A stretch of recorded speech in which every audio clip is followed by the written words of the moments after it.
Scarlet Street is a film noir movie from 1945, directed by Fritz Lang and written by Georges de la Fushandière, André Mousseillon, and Dudley Nichols. It stars actors Edward G. Robinson, Joan Bennett, and Dan Dureya. Christopher is a cashier in a bank for 25 years now, who used to be an inspiring painter and who still paints in his free time. When coming back home from a dinner from work, he sees a woman being beaten by a man.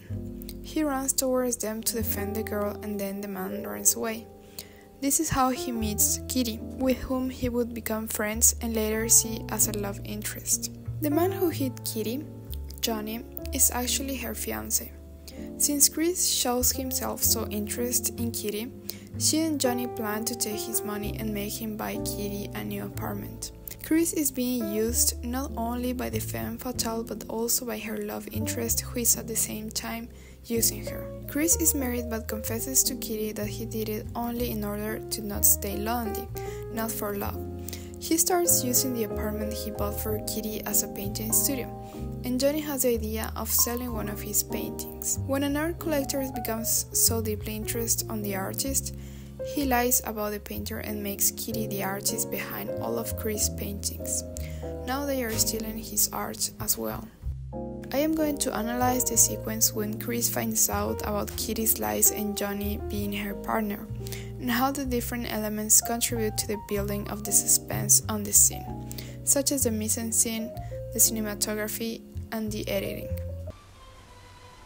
All your fears are foolish fancy, maybe. You know, dear, that I'm in love, love, love, love, love, love, love, love, love, love, love. Johnny! Oh, Johnny. Lazy legs. Jeepers, I love you.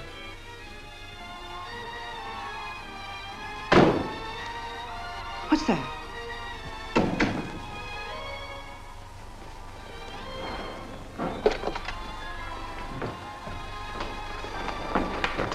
Chris?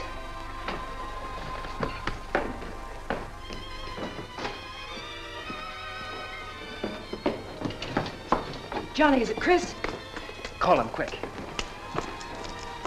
Chris! Chris! I ought to push you over on your head. How did I know he was coming here tonight? I don't understand it. You don't understand anything. Well, why get sore at Well, me? what use are my brains if I'm tied up with a dumb clerk like you? I told you to watch your step, didn't I? That's right. Blame it on me. Oh, why'd you keep me here tonight? I didn't want to stay. Johnny, don't talk like that. Well, it's the truth. I'm fed up with you. Johnny. That's the only thing you ever understood. I'm through with you.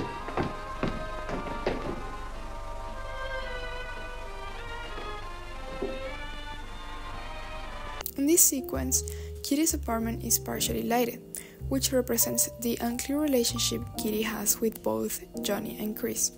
Throughout the film, she has shown two very different sides of herself and her psyche, relating her behavior with men. For instance, she is very submissive and obedient with Johnny, following all of his instructions that mainly benefit him. All of what we have observed about her and her current life is deeply influenced by Johnny's decisions and lead.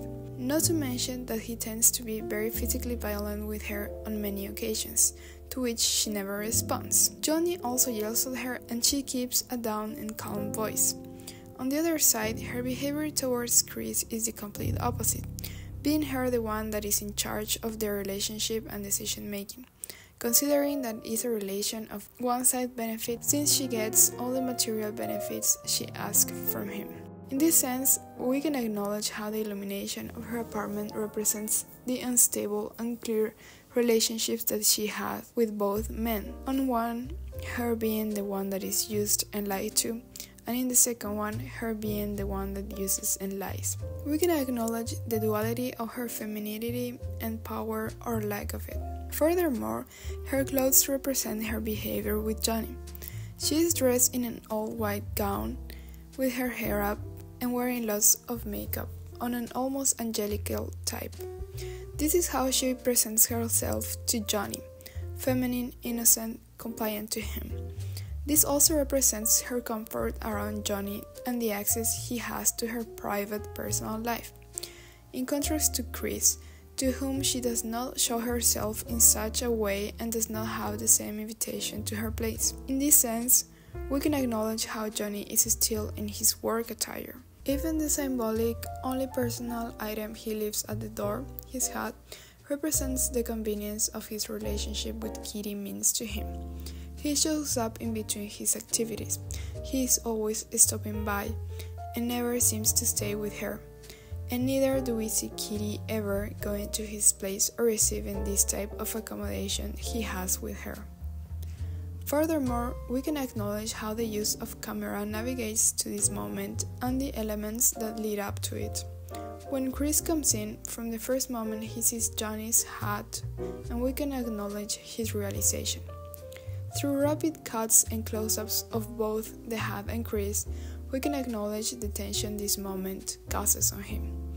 As he hears and observes Johnny and Kitty giving a kiss, both Chris and the audience are put into this voyeuristic position of invitation into their space, and we can acknowledge the doors as the barriers that has always been between Kitty and Chris, because of her lies and the lack of interest on him, as well as the presence of Johnny. In this specific part of the sequence, we can observe fast-paced cuts that build up to Chris's emotions.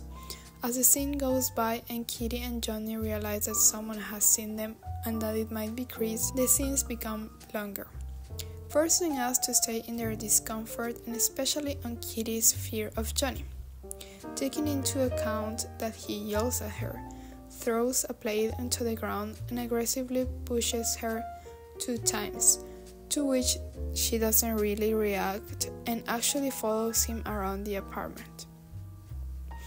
In this scene, compared to the one when Chris comes into the apartment, both Kitty and Johnny are illuminated on a more contrasting way, or closer to the chiaroscuro. Even so, Kitty has a more softened, illuminating look, and when we see her, the camera is at a low angle, making her appear more innocent and angelical, adding up once again to her white gown. In contrast, when Johnny appears on the shot, rather shown in a high angle, making reference to his dominant role on the relationship.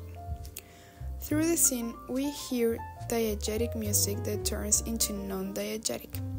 At first, we can hear the record that Johnny and Kitty are listening to, and when Chris enters the apartment, the music starts repeating itself, as if something is off, like what he was about to find out.